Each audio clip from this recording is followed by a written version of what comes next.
Well, welcome back, everyone. It looks like we are ready to start. I want to thank you for hanging in here all the way through a really exciting time, all the way to the end. We still have more ahead. My name is Rachel Welborn. I'm the Associate Director of the Southern Rural Development Center, and I am joined by my good friend and colleague, Michael Patrick, who is Community Economic Development Specialist at New Mexico State University. And we wanted to spend just a few minutes with you just giving you a gift. So as busy professionals, a lot of times we don't have the gift of just time to reflect. So we're going to take just a few minutes in this near this last of the session to just do some things with you to give you a moment to reflect on what you've heard today and how this may change the things that you want to do moving forward. So just as a starter, take a minute and open your chat box. If you don't know where that one is by now, just mouse over your screen, and down at the bottom, you'll see something that looks like a speech bubble. You can click on that. Type in one takeaway that you've gained from the sessions so far, any one of them, just one idea, first thing that pops in your head. What did you get from what you've experienced so far today? And just start looking at those. As soon as you get it, and just type it in and hit enter. All right, great. Need to maintain cultural identity in food and nutrition. Thanks, David, for sharing that. What else? What is an idea or a takeaway you've gotten today? Severity of drought, number of dams that need repair. Thanks, Priscilla, for sharing your thoughts.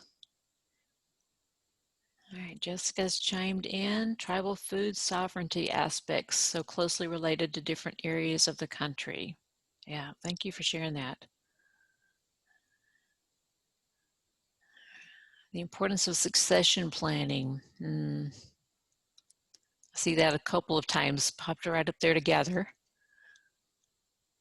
Stay the course. I see a bunch of ideas coming in. Connecting needs to resources, resilience of Indian producers. Yes, there's another succession planning. Yeah, juniper ash is high in calcium. That was new to me too. Importance of providing good, relevant advice to entrepreneurs. Good. These are great takeaways. So keep adding those as you think of things, but we're going to move also to having you reflect on something else here. If you think about what you've learned today, and I see in several of the comments that you're making, you're seeing some ideas for new directions. There's a lot of things that can guide our future as we think together. But some of the ways sometimes it's helpful to filter the possibilities that we may be thinking of 1,000 possibilities right now would be to walk through 3 really simple questions. And I'm going to just share those with you. Then I'm going to turn over to Michael to help us to put legs under this a little bit. So first question is, what could you do? What are the possibilities that you see when you think about all the things, all the actions that you could take from what you've learned today? What could you do? What's feasible? And then the second question is, what should you do? So if you start with what you could do, what should you do gets a bit more to what's a real priority for you, what really fits with your mission, or where do you see the greatest need? And then the final question is really, really important, and that is, what will you do? You know, there's a lot of things we might should do, but what do you really think out of that? I will choose to do this or these things. So that's a framework. What could you do? What's feasible? What should you do, as in what's important or really fits to your mission or an urgent need? And what will you do really gets to what you think you would like to seriously commit to doing. So I'm going to turn over to Michael to get us just a little bit closer to home. Michael, you're unmuted. Thank you. Sorry about that. Oh. Well, Rachel's got us positioned now to think a little bit more concretely. So I'll ask you to take 2 or 3 minutes maybe to think about, jot down if you like, 2 or 3 action steps you could or you will take in the next 30 days to carry forward your agenda based upon your professional interest, activities, and what you learned today. So I'll give you a few minutes to do that, and then we'll go to the next step. Okay, I know you guys are quick thinkers, so in the interest of time, Rachel, if you want to go to the next slide. Okay. Again, now putting your thoughts in the chat box. What is one action step you will be committing to take in the next 30 days based upon your consideration of what could be done, what should be done, and what you will do? So if you could just go ahead and type that in the chat box, we'll try to review those in a minute and see if we can see some themes, some common interests. Okay, we have one entry. Continue to work with 1994 and Native organizations, support their efforts in food sovereignty. This is going to happen in the next 30 days, probably starting tomorrow. Present good policies and action steps legislators and policymakers may undertake in my community. Very important. Follow up with a few people for potential success stories and to write and get that out.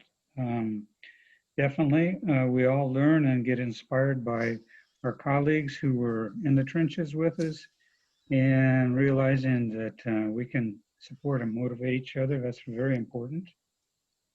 Thank you. Learn more about the REAP program, the BNI program. Basically, USDA programs, I think, in general.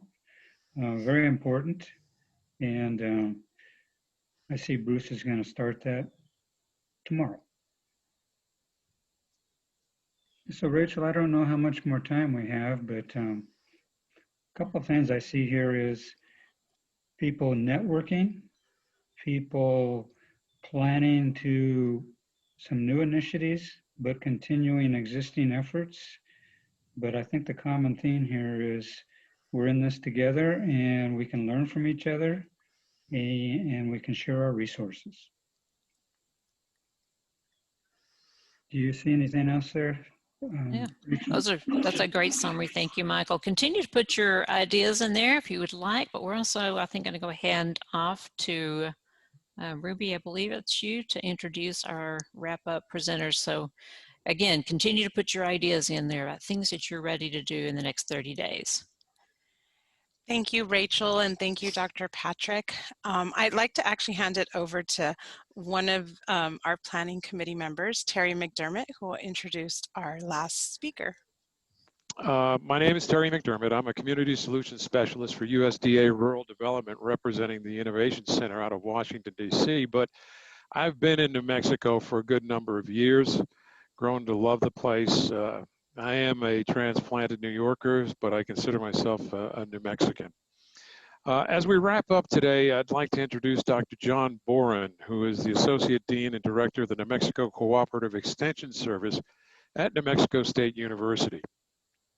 The mission of the Extension Service is to provide New Mexicans with practical research-based knowledge and programs to improve their quality of life. Now, those programs reach more than 650,000 New Mexicans each year. Now, after earning a master's in wildlife ecology and a doctorate in range science from Oklahoma State University, Dr. Boren joined NMSU as an assistant professor and extension wildlife specialist in 1996. Since then, Dr. Boren has applied his skills and knowledge to the forests and rangelands of New Mexico. He has developed new innovative ways to mitigate wildlife damage and resources to teach young New Mexicans on how to apply them.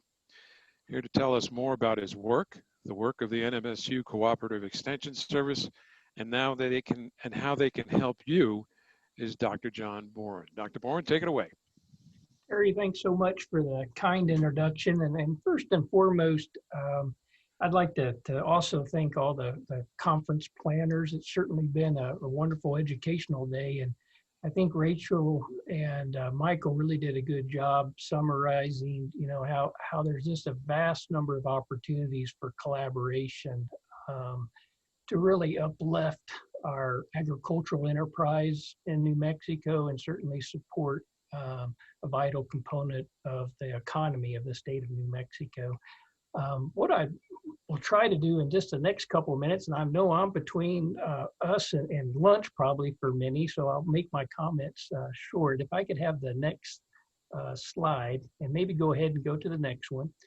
Just to real briefly give you, I think most folks on today's summit are familiar with the Extension Service, but I might just touch on a couple of our highlights and some programs that may be of interest.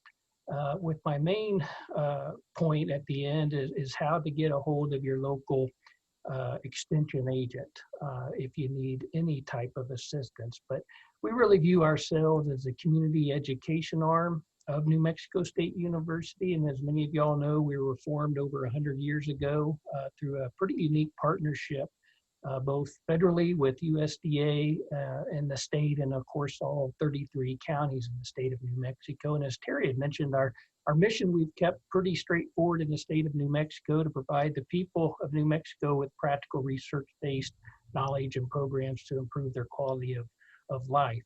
If I could have the next slide, please. My main point here, and I know it's a little hard to see, but if you'll go to our website, you can get a better picture of the map to the right, is that we do have an extension office with county extension faculty in all 33 counties. What really makes extension work is being at the community level and understanding what are the challenges and opportunities for collaboration with producers and the general public. As Terry mentioned, we reach anywhere between 500,000 to about 650,000 New Mexicans annually.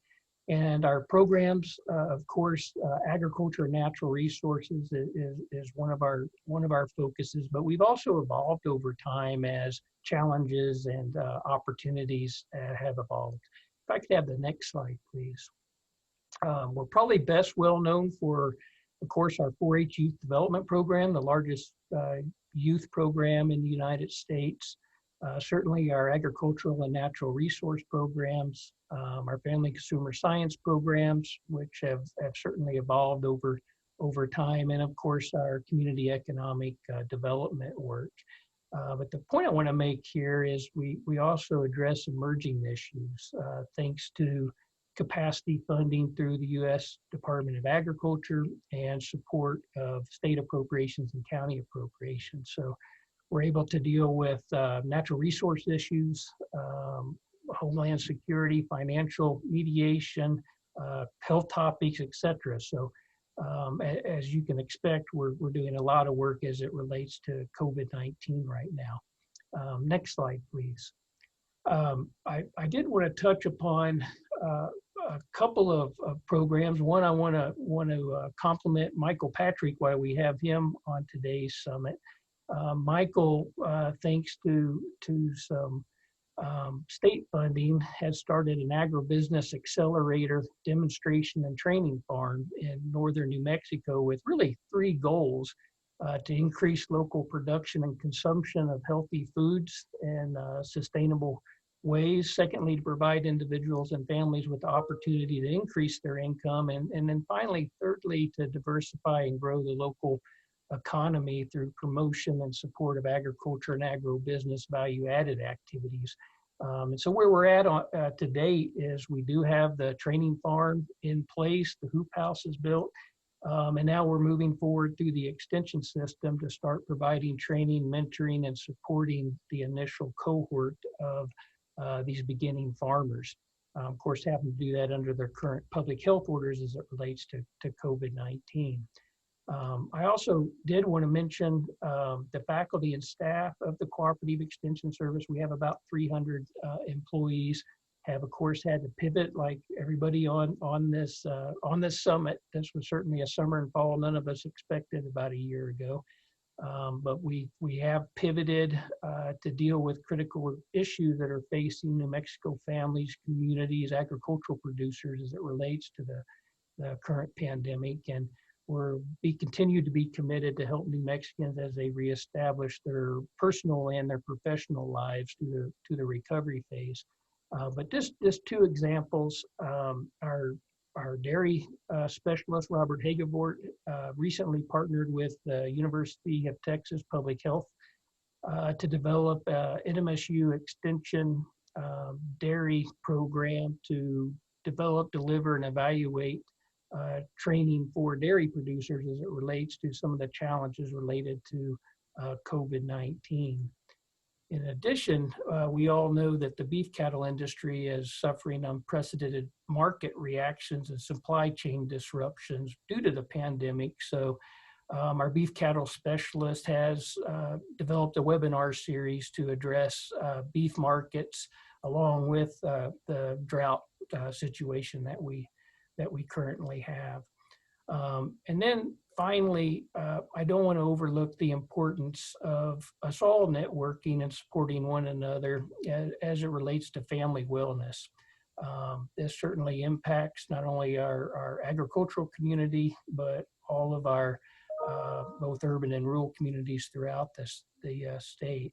We know that there's been a significantly increased amount of stress on individuals and families. So we're collaborating with a number of federal, state, and local organizations to put on a stress management webinar series to help individuals develop more resiliency and to deal with some of the stresses as it relates to the current pandemic.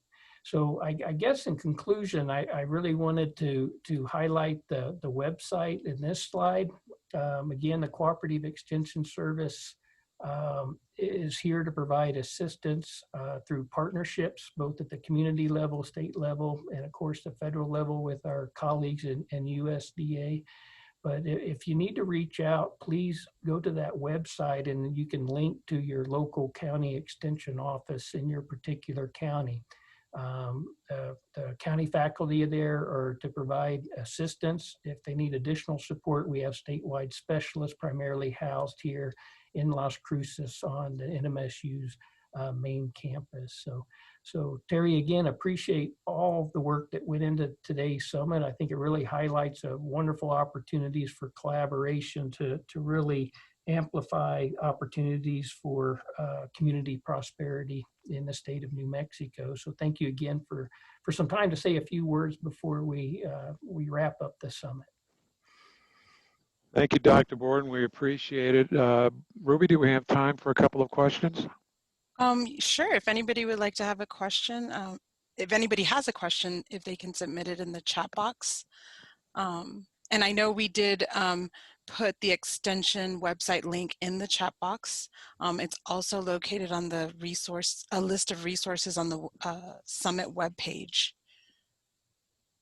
And then in case some questions are coming in, I just want to thank everyone again for participating today, as well as thank the planning committee for working to put together today's event.